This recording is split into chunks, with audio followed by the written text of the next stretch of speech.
And welcome everyone to today's Synergist webinar, Advanced FRAR Concepts, a deeper look into FRAR protection. I'm Ed Rutkowski, editor of the Synergist, the magazine of the American Industrial Hygiene Association. I'd like to thank all of our attendees for joining us today, and especially Bulwark Protective Apparel for sponsoring today's webinar. I'm pleased to welcome back Derek Sang to the speaker's chair today. Derek has been involved with the flame-resistant clothing industry in a variety of roles for over 20 years. In his current position as a technical training manager, Derek has developed over 40 hours of training curriculum for the Bulwark Institute. These training efforts cover all aspects of FR clothing and are delivered through live class courses, online training, webinars, and in-person seminars. In addition to being a recognized subject matter expert, Derek is also a qualified safety sales professional, a certified environmental health and safety professional, and a certified safety, health, and environmental technician. Now I'll turn the presentation over to Derek. Ed, thank you, and thank you, AIHA. Good morning and or good afternoon, depending on where and when you are listening. Thank you for taking time out of your day, either live or archived, to listen to our webinar today. So let's get started into a deeper look into flame-resistant and arc-rated protection. First and foremost, got to take care of the lawyers. So the presentation is for informational purposes only. Customers of Bulwark Protection are solely responsible for conducting their own hazard risk assessment to identify safety hazards in their work environment. Customers of Bulwark Protection are solely responsible for selecting appropriate garments and protective gear for their employees and ensuring wearers use the garments and protective gear properly in conjunction with appropriate gloves and footwear.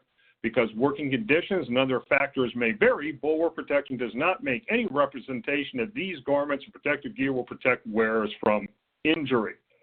So moving on to the good stuff. So the premise is when we're out in the field and we're interacting with our end users, the folks that wear our garments on a daily basis, we get a lot of questions around flame-resistant arc-rated clothing. How does it not catch fire? How fabrics are tested for arc flash and flash fire protection?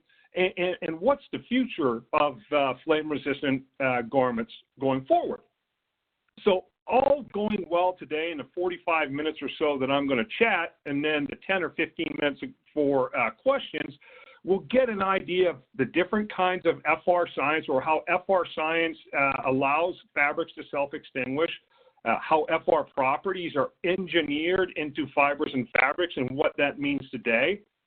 How do we get an arc rating, and what is that arc rating kind of telling us?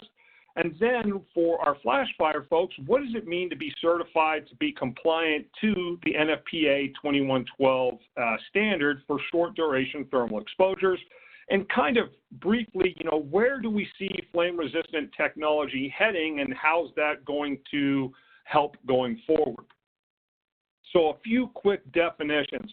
We love our acronyms, and I apologize ahead of time if I use some of these and haven't provided a definition, so I'm trying to take care of that here. So first and foremost, when we talk about a fire retardant, that's the chemical additive that actually goes into suppressing the fire by interrupting the fire flow, that fire tetrahedron that we're going to talk about here shortly. Flame resistance refers to the property of an article or material such as fabrics, plastics, films, etc., that reduce its propensity to burn.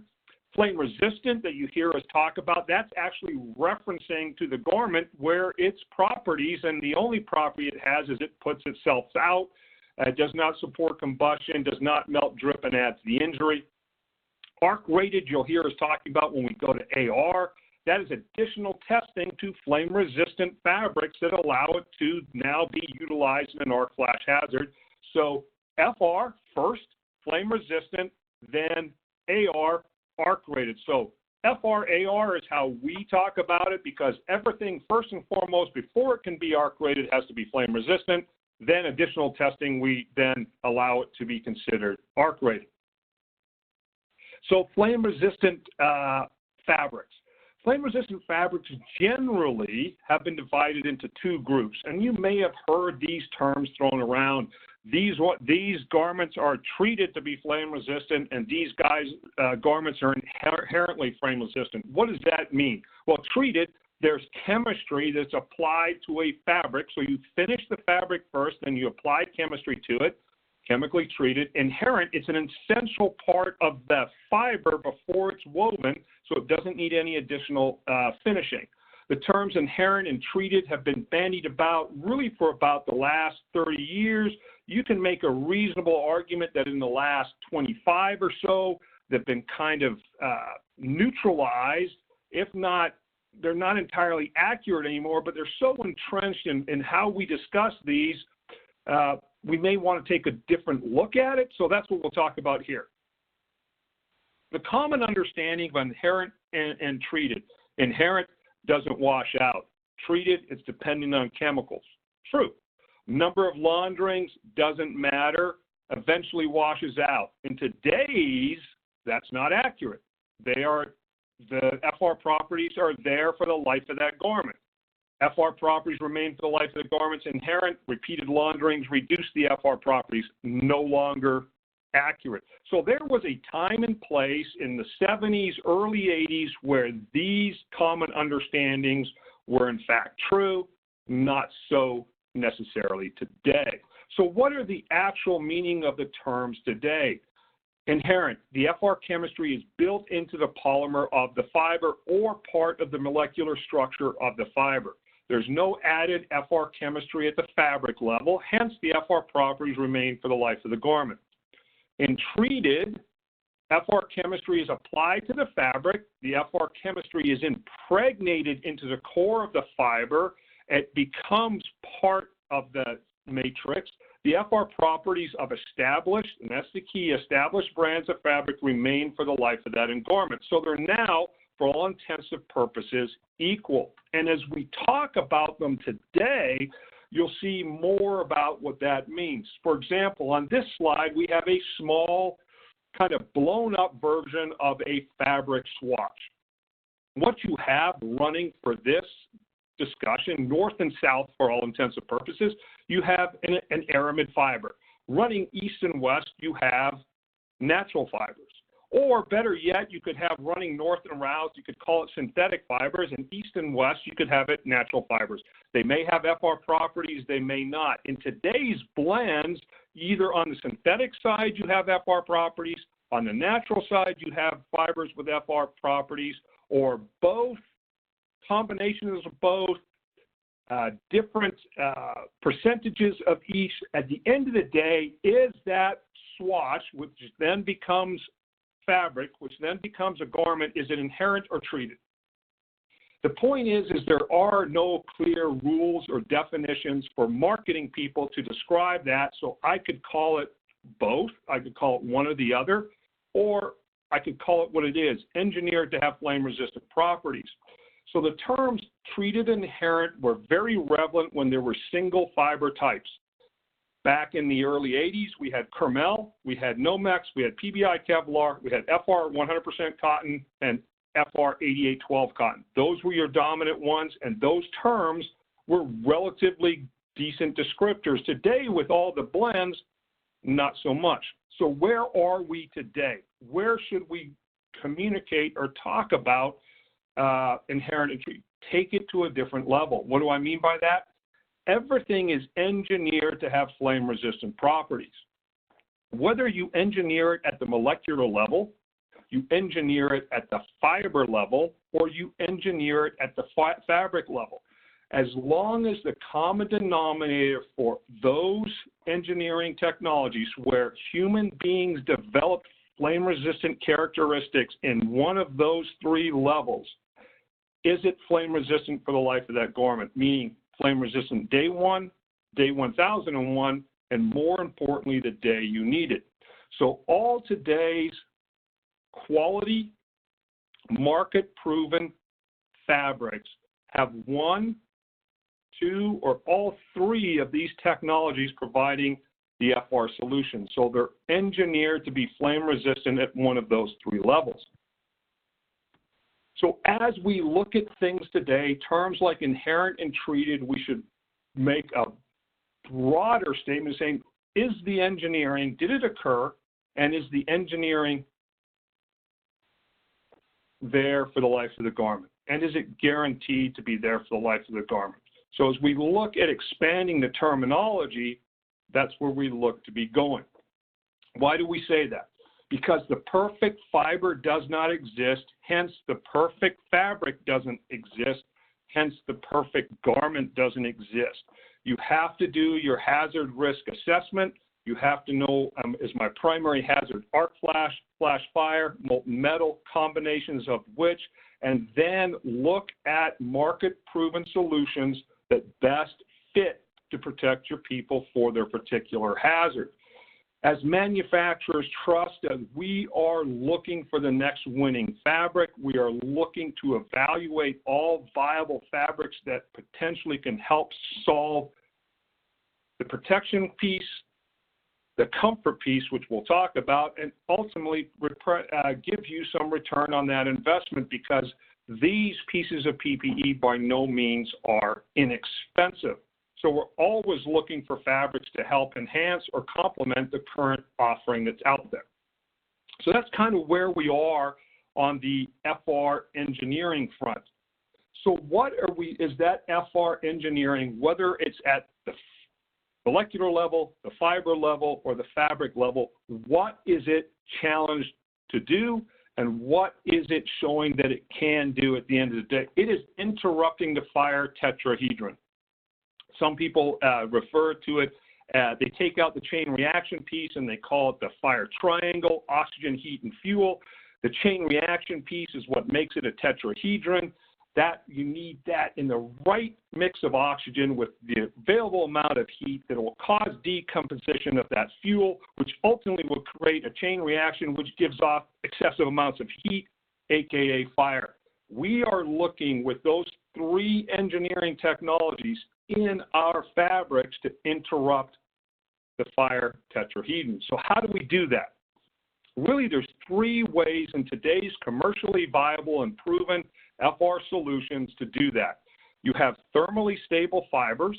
That means that it degrades at such a slow rate there is not enough there for that chain reaction, so we take away the fuel. Radical scavengers. During that degradation from that heat, we are releasing scavengers that suck up oxygen, for example, so we interrupt, again, the chain reaction. Charformers. We take fuel and instantaneously turn it into something that's all being consumed so it can ignite and continue to burn. Again, we take away the fuel. So one of those mechanisms are happening in order to have that self-extinguishing characteristic which defines flame-resistant fabrics. So what does that look like? Thermally stable fibers, you're probably well aware of. That's our Kermels, that's our Nomexes, that's our Kevlars, that's our Twarons. We have molecularly altered. We have a fiber that will stay in heat relatively stable. What it does is it does not become volatile, does not give fuel to that heat, hence we interrupt the fire tetrahedron. Meta-aramids are probably the most common that are used in protective apparel, all day, every day, shirts, pants, and coveralls.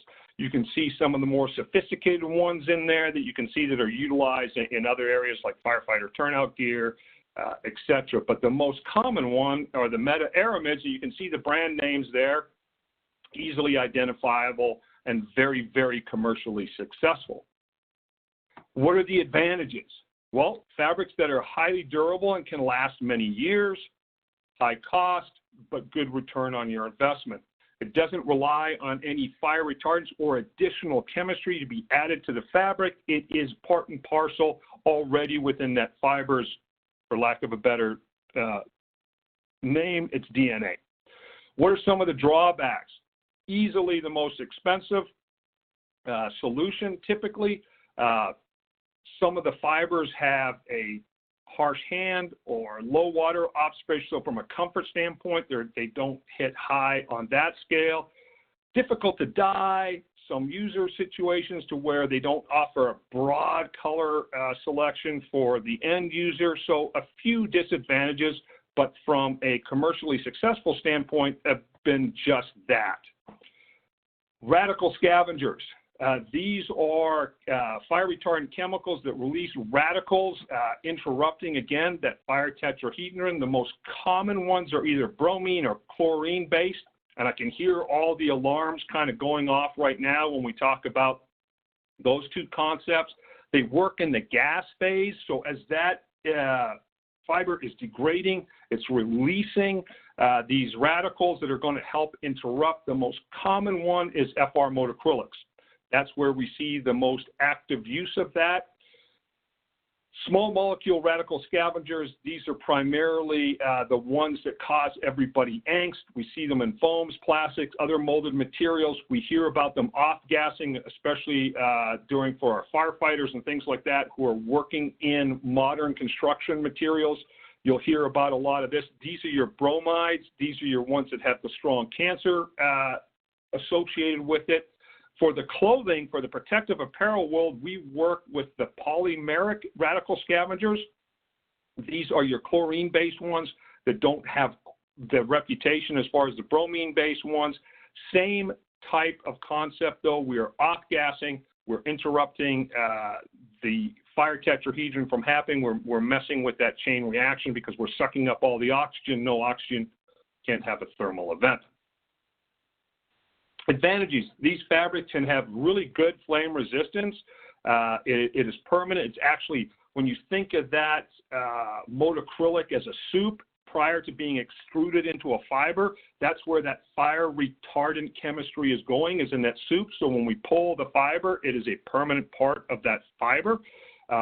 You can have non-FR motocrylics, so hence FR motocrylics during that soup phase is when we add that fire retardant chemistry. So it's a permanent property within the actual fiber.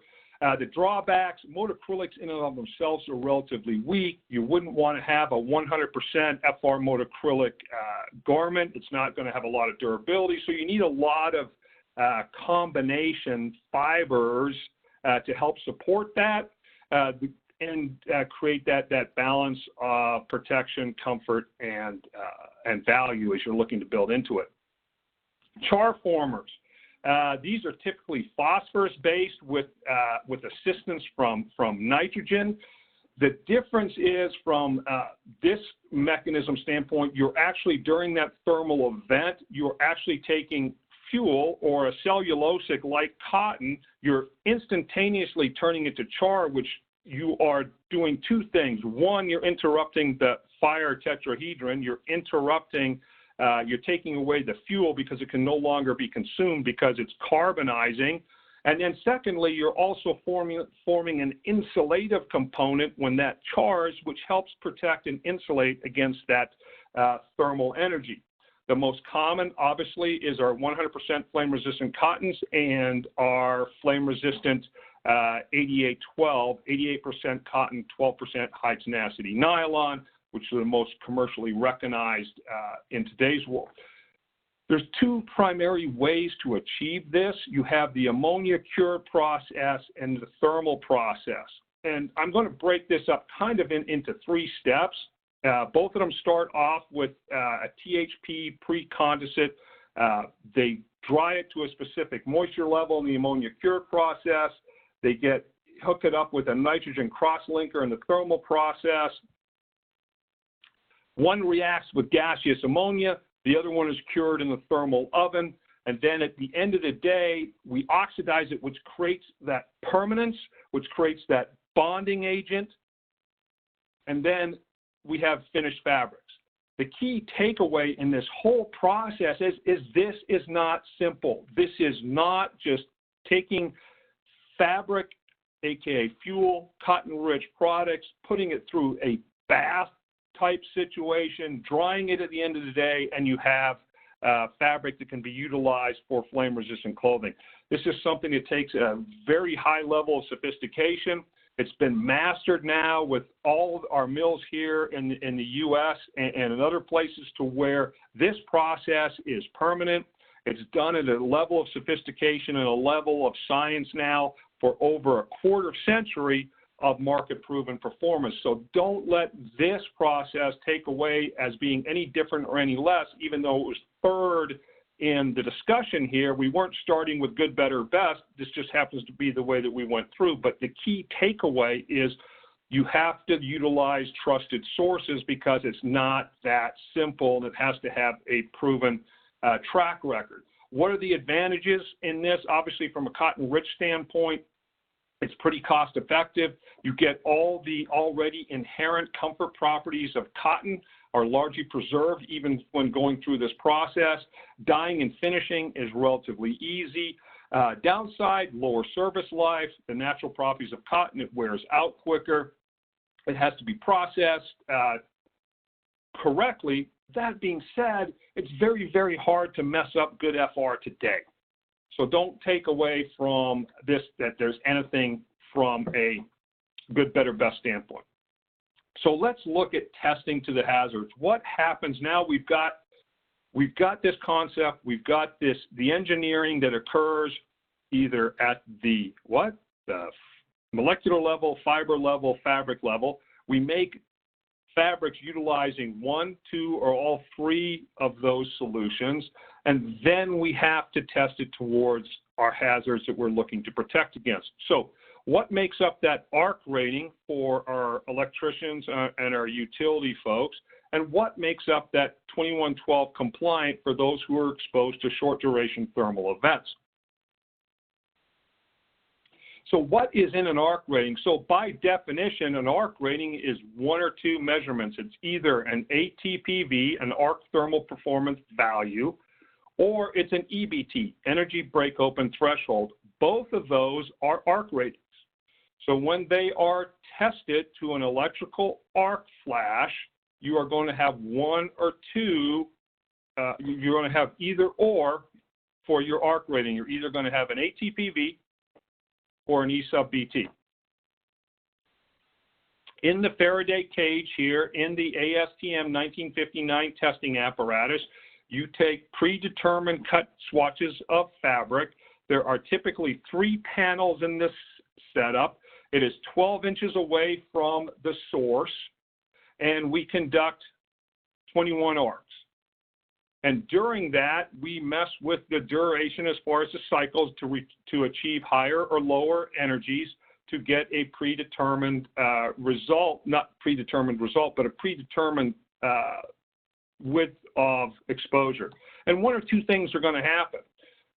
In the picture here on the first right image, you have an ATPV. It did not break open, but what happened on the calorimeter behind it is it registered a second-degree burn. That's 1.2 calories per centimeter squared. On the one on the right, you did not register 1.2 calories per centimeter squared, but the fabric broke open before it got there, so you're going to determine at that break open point that you would have received a second-degree burn. Both of these will ultimately end up in a ARC rating. So what does that look like? Well, first and foremost, I'm going to skip ahead here because we're a little out of sequence. Here's what you get. You get 21 plots on this graph. You have, on the left-hand side, we have an ATPV, and on the right-hand side, we have an E sub BT. So on the left-hand side, what happened is you had half of your plots registered no burn, half of your plots registered a burn.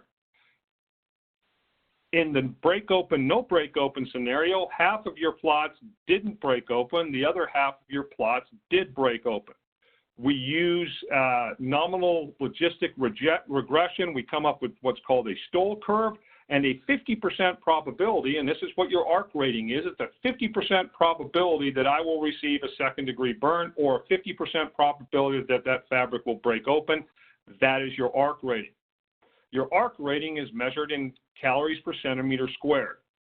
The incident energy that you encounter that may cause no burn, or a 50% probability of a burn, or break open, no break open, is measured in calories per centimeter squared. So if I know I have incident energy of 5 calories per centimeter squared, what is the logical ARC rating that I'd want to have? You want to have more. So if I have an exposure to 5 calories, I want to make sure that I have 6. If I have an exposure to 7 calories, I want to make sure that I have 8.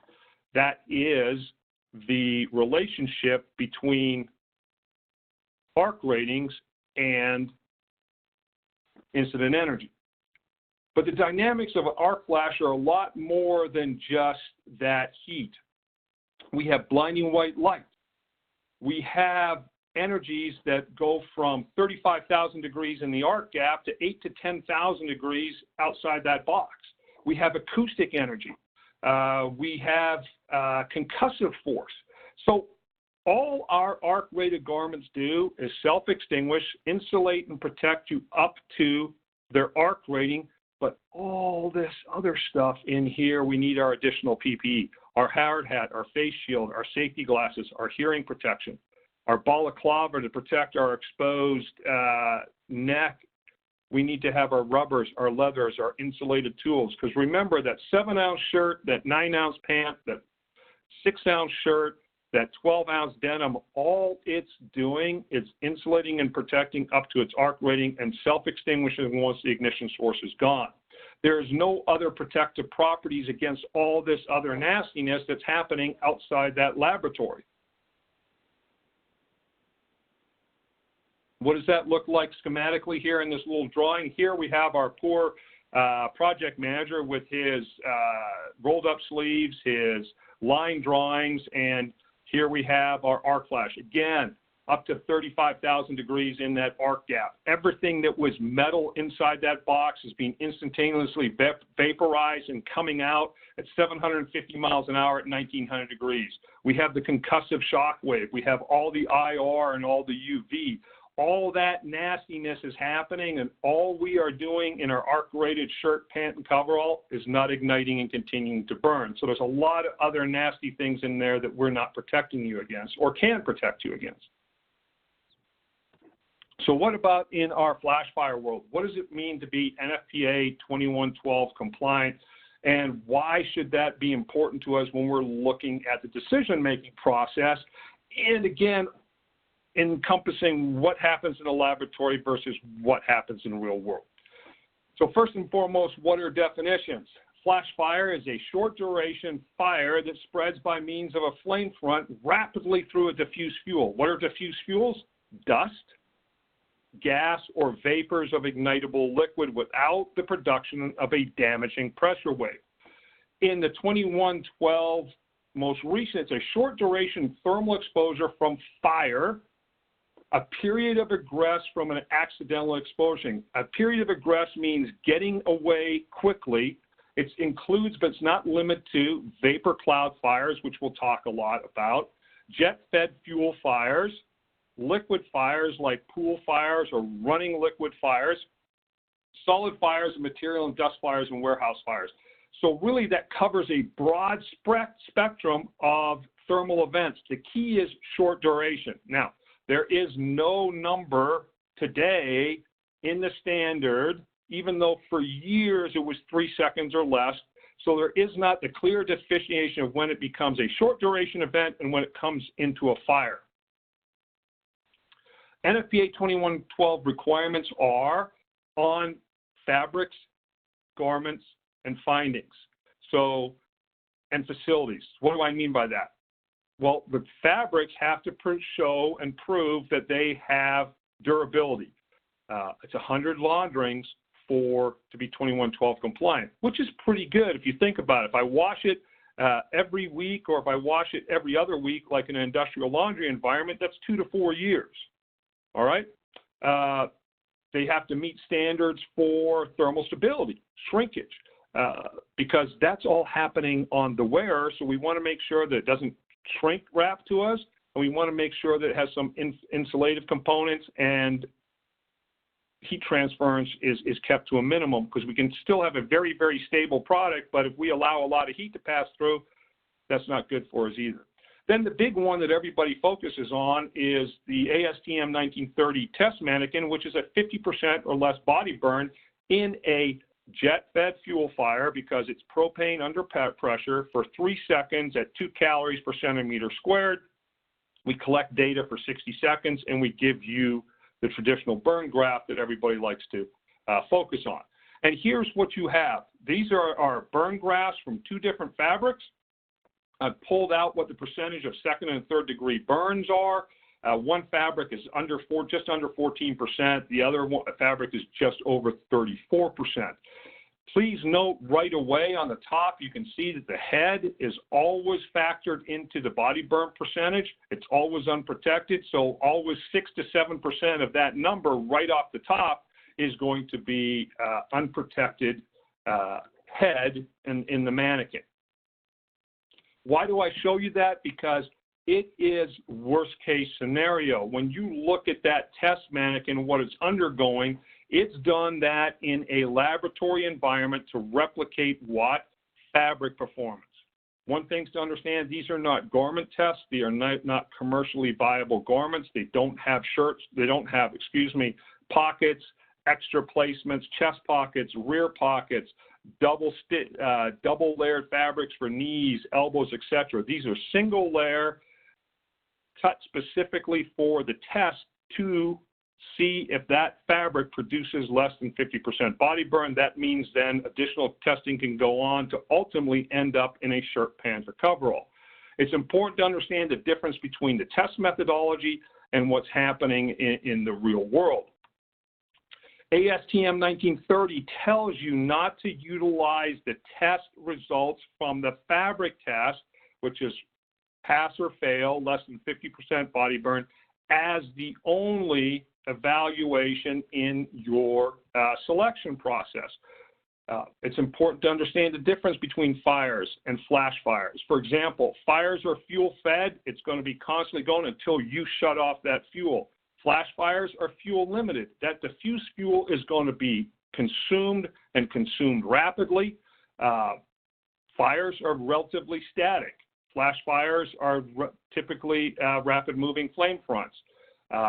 You can have, arguably, you can say planned or known, not so much as far as normally and unplanned, as far as a flash fire being an accidental exposure.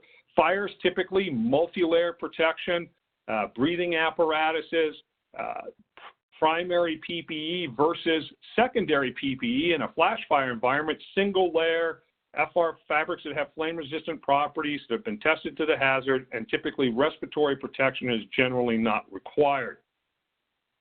Why do we share this? Because it's important to understand in diffuse fuel what we mean by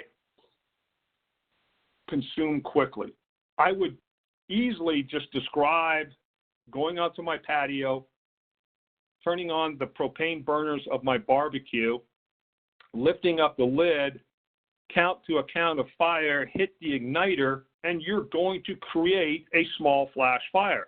If you were going to say that that's on 1/100th of a scale, and if I made my barbecue 100 times bigger, if I made it 100 yards by 50 yards and my propane was the same, and I set up, I would have the same event. It would be a short duration, rapid, intense, lots of heat, but that vapor cloud would be consumed quickly, and then my burners would just be the fire. It would return back to the source. I would have nice flaming burgers. I could cook my burgers and steaks. That is your flash fire component. What we looked at here is you have on the lower portion, you have a broken pipe. You have diffuse fuel clouds starting to form. And then off-site somewhere, we have an ignition source, whatever that ignition source may be. That vapor cloud, unless we recognize that pipe, that valve needs to be shut off so that we're reducing the fuel into open air, that vapor cloud is going to continue to expand. And eventually it expands far enough and wide enough that it hits our ignition source. What does it happen? It flashes, consumes that fuel quickly, and starts moving back to the source. So it can become a what? A fire. It's going to circle around, consume all that fuel, and eventually we have a broken pipe with a fire. Why do I share that? We are protecting against that vapor cloud, that flash fire, that rapid moving flame front. That's what single layer flame resistant clothing is designed to protect against. What does that look like in the real world? here you have a release of propane in a replicate of a structure. You have an ignition source highlighted in the red oval. We have the timer occurs when that vapor cloud hits that ignition source. We start the countdown. There we have the rapid moving flame front as it moves from left to right across that structure 0.2 of a second. At 2 seconds, at 2.06 seconds, you can clearly see your ignition sources. You see the vapor cloud is gone. Also the flash fire is off the screen. So at roughly 1.8 seconds, that rapid moving flame front went approximately 40 feet.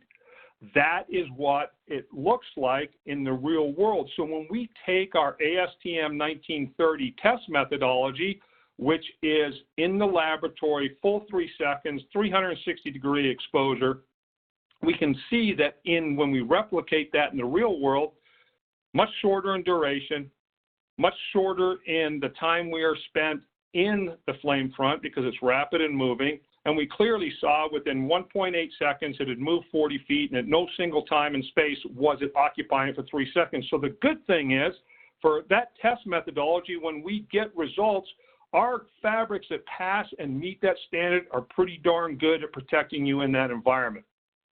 Same with our ASTM 1959 test methodology for our arc flash insulative component. When we say our arc rating is 8 points, etc., 7.2, we can make a determination against the incident energies that we're facing, how to protect ourselves. How those garments are built, though, are extremely important. That's why we want to look for proven supply chain partners. We want to make sure that we get the certifications and the test results on our fabrics, but understand that that certification and that test result is on that fabric, on that day, in that laboratory. So we have to know the kind of chain of custody of how that certification was achieved, and then understand that on that day, in that particular environment, that's where it occurred. So again, knowing who's doing it, knowing what test organization was doing it, and knowing who's communicating this are all trusted sources, are going to help with that moving forward. And again, look for market-proven performance. Look for types of fabrics that have been utilized, that have a legacy, that have been in the market, that are not just kind of flavor of the day stuff, the latest and greatest. Though those are important, look for them to, if they're new to the market, make sure they have a reasonable amount of evidence behind them that they can do what they're doing, and then look for, legacy proven fabrics, legacy proven fibers, etc. Bottom line is know your supply chain.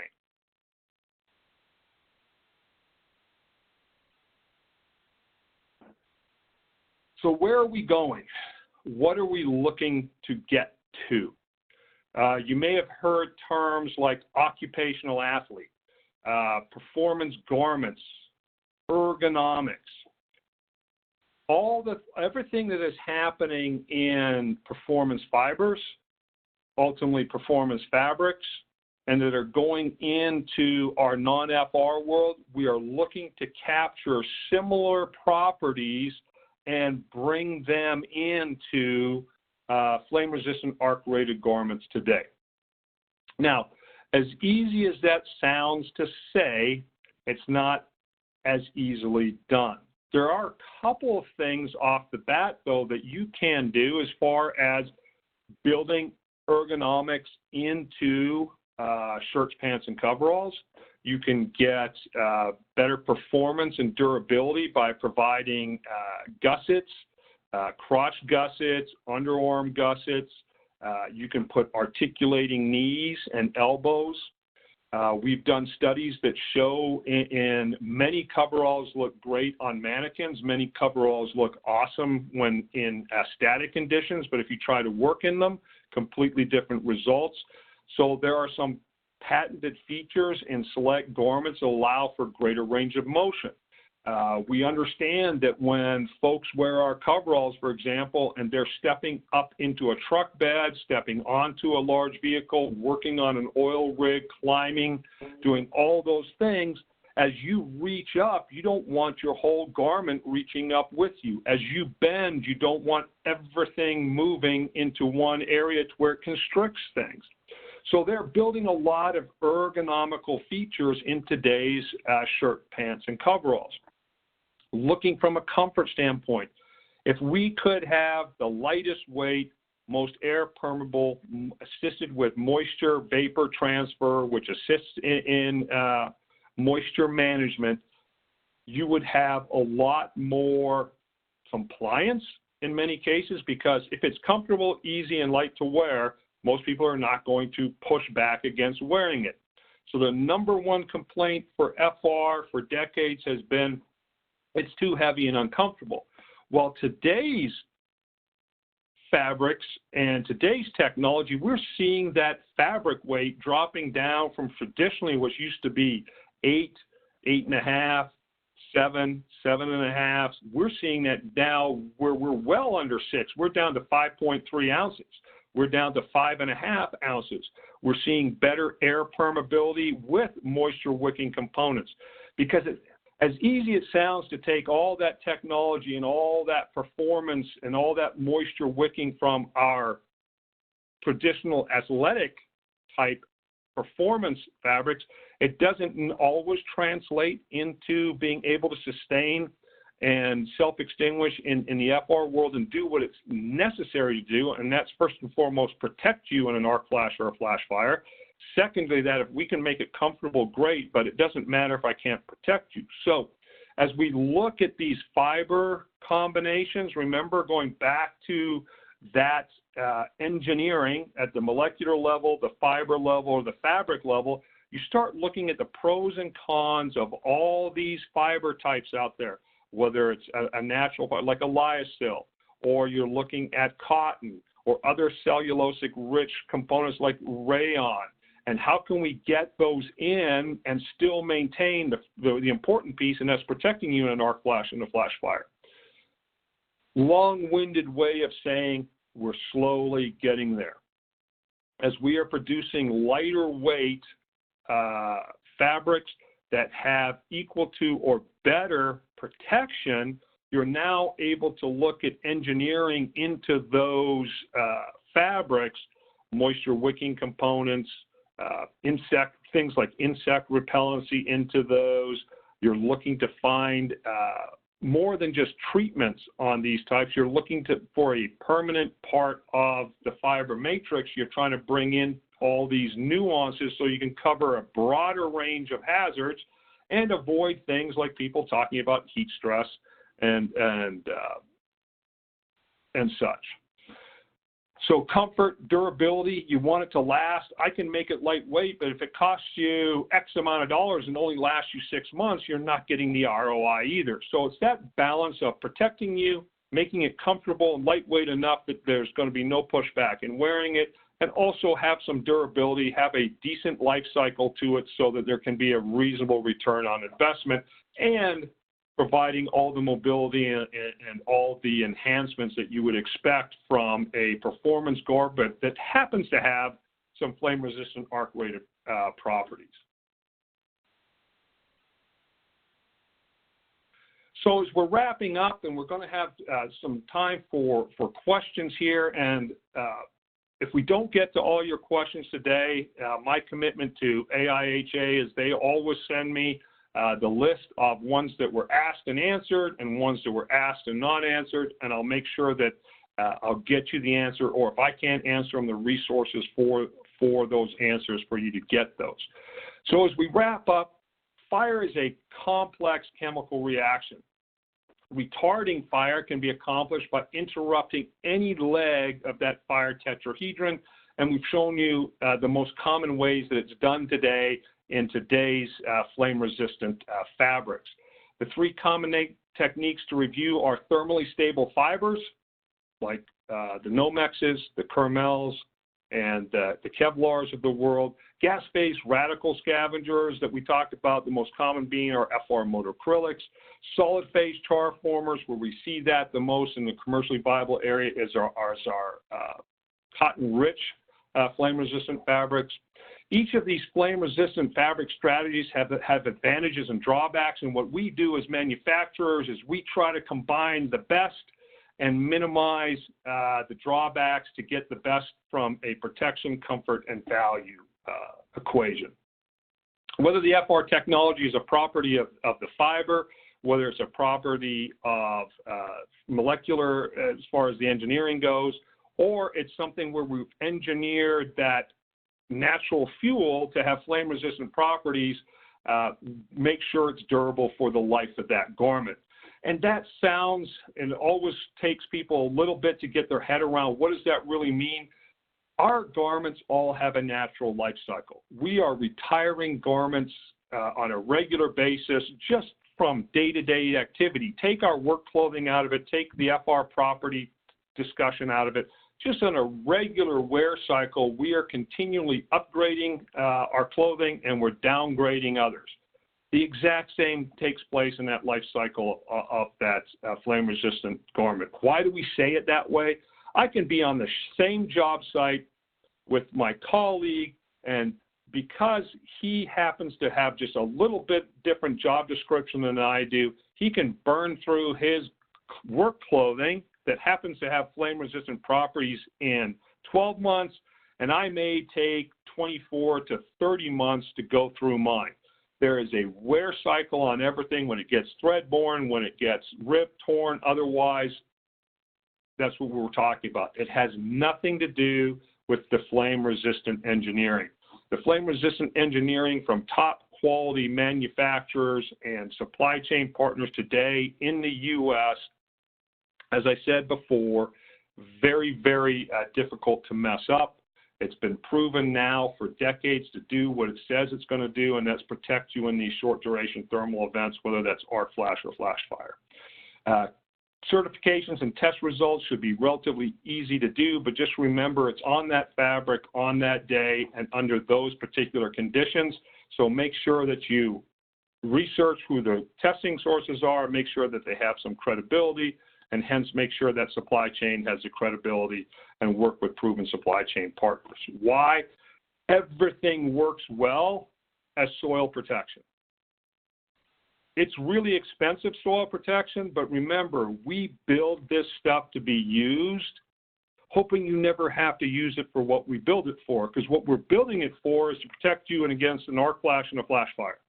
It has to be able to do that ultimately, but we never want you to have to prove that those properties are there. But if you do, any shortcuts in that supply chain, that's when they're going to come prevalent.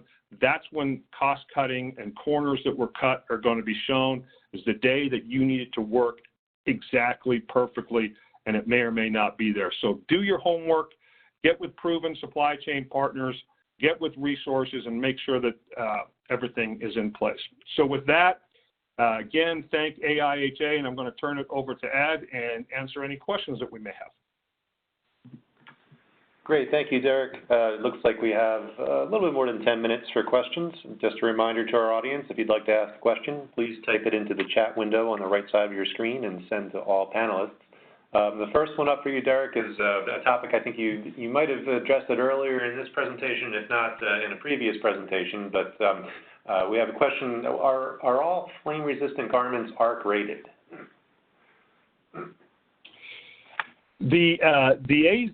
The actual inverse is accurate. All arc-rated garments are first and foremost flame-resistant. Not all flame-resistant garments are necessarily arc-rated.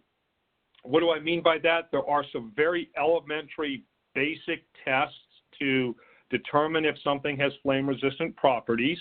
And then once it passes that, then we take it on to additional testing for arc rating.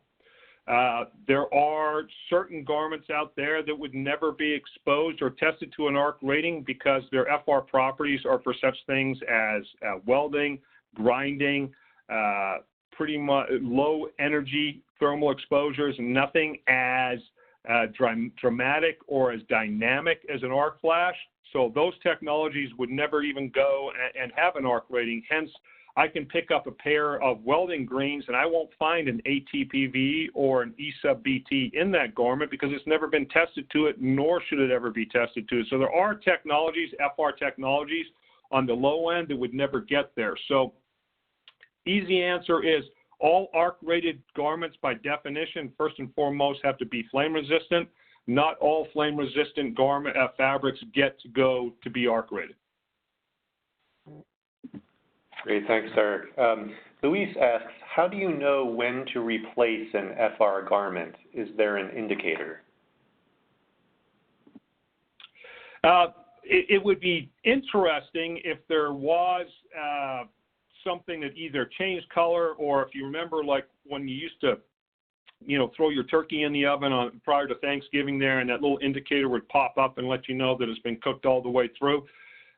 There are no indicators on your flame-resistant arc-rated garments as you look at them on a day-to-day basis to tell you whether those properties are there, regardless of the technology, regardless of the fabric matrix. So what does that mean? You have to research the supply chain, who manufactured it, what fibers and fabrics were they utilizing, do they have a market-proven performance for the intended purpose of that garment, and then make your business decision on whether to go forward or not. So there are folks that have been out there doing this for a long time, highly reputable. They have all the checks and balances that you need in order to be comfortable purchasing from them. And then there's others to where you might have to get down a little bit deeper in order to have the comfort level necessary, because there's a difference between being flame resistant arc rated to a standard and being flame resistant arc rated to the life of that garment. So what do I mean by that? To get an arc rating, if you follow ASTM 1506, which sits primarily for our utilities and our general industry electricians, they test that after 25 launderings. Are you ever going to wash that garment more than 25 times? Absolutely.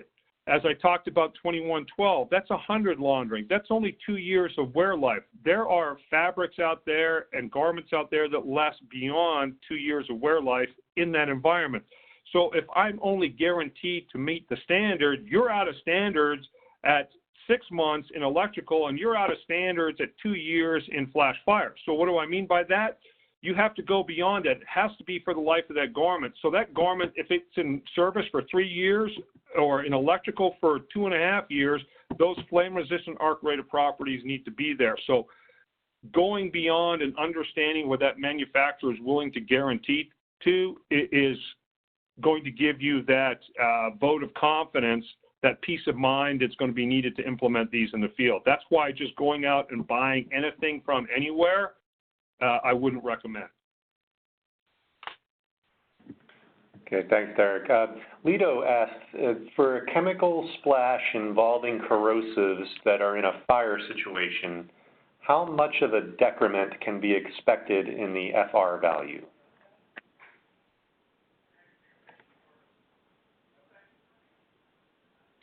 My pause is I'm trying to articulate an answer, because it's probably best to take that one offline. Only to say this, it's not my comfort zone in answering that. I do have colleagues that work in flame resistant and chemical protection and in chemical splash, and I would be much more comfortable compiling a correct answer than I would kind of going off the cuff here, because I have a good confidence of what I think the answer is, but I'm going to hold that one to go offline, Ed, if you don't mind.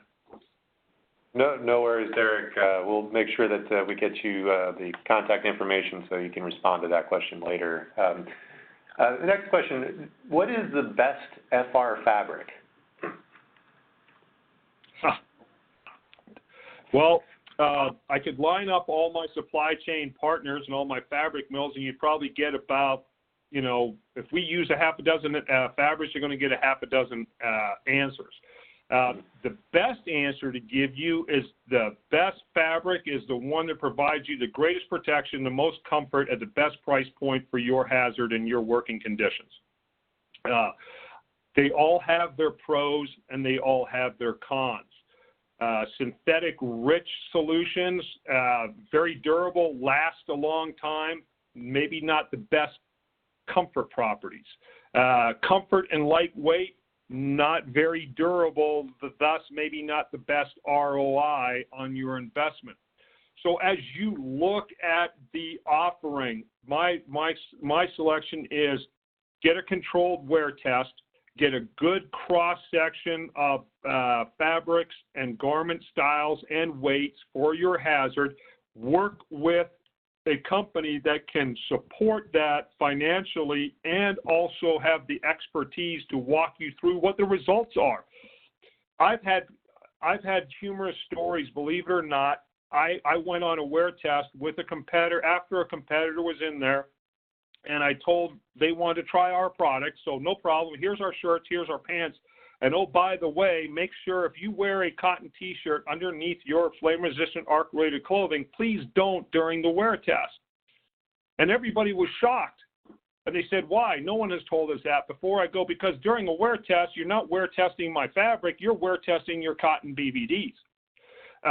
So, again, make sure you're working with a good supply chain that financially can support a good cross-section of fabrics, fabric weights, and styles, and then have your people participate in. And at the end of the day, if it protects against your hazard and your people like it from a comfort standpoint, they're going to wear it, and it's a good value equation for what you're looking to achieve, then that's the best fabric. Okay, thanks. We're getting close to the top of the hour. I thought this would be a good question to end on. You started talking about this a little bit, Derek, towards the end of your presentation, but the question is, what is the future of FR garments? So here, just if we can step magically 5 years down the road, what are some of the things that we could possibly see? You could possibly see fabrics and fibers that have chameleon-like properties. What do I mean by that? If it's hot outside, or if it goes to a lighter shade, so that you're minimizing heat stress from a dark color to a light color. You may have nanotechnology for high visibility that's built in there, so the whole garment becomes reflective when it's hit with luminosity. Can we have one of the biggest hazards our folks working outside today fear? Vector-borne disease. Every time we turn around, we hear about Lyme disease, Zika, West Nile, and whatever else is coming around the corner. Wouldn't it be great to have garments that have built-in permanent insect repellency capabilities?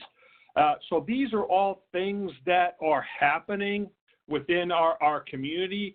There's technologies that may sound far-fetched today, but 5 years down the road, who knows what we're going to have? And the example I give to people is, think about it.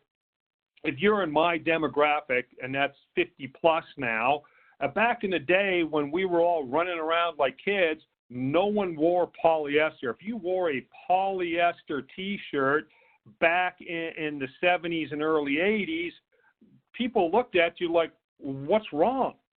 Look at today's athletic environment. If it's not 100% synthetic, if it's not built-in moisture management like the Nikes of the world, Reeboks of the world, Under Armours of the world, if it doesn't have that technology, we wouldn't even consider wearing Dad's old cotton because it absorbed moisture, it got heavy, it got saturated. That technology is passé. Look at the technology that we have today in our performance fabrics versus 10, 15 years ago. Look at all the investment that we have in our flame-resistant fabrics today and where that technology is going to be 5, 10 years down the road. So I just touched on a few things that are kind of like just beyond the horizon, but are relatively within striking distance maybe in the next 3 to 5 years.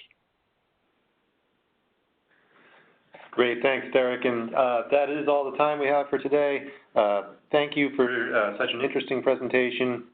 Thanks also to Bulwark for sponsoring today's webinar, and to all of our participants. This is our last Synergist webinar for 2019. We'll be back with more webinars in the new year. In the meantime, please check out our archive of recorded webinars at aiha.webvent.tv. And on behalf of the Synergist and AIHA, I'd like to wish all of you a healthy, safe, and happy holiday season. Thank you. That was great. This actually concludes today's webcast. Thank you all for attending. The recording will be available at aiha.webvent.tv. We will send all registrants an email tomorrow with this link. And please visit our event calendar to sign up for future webcasts.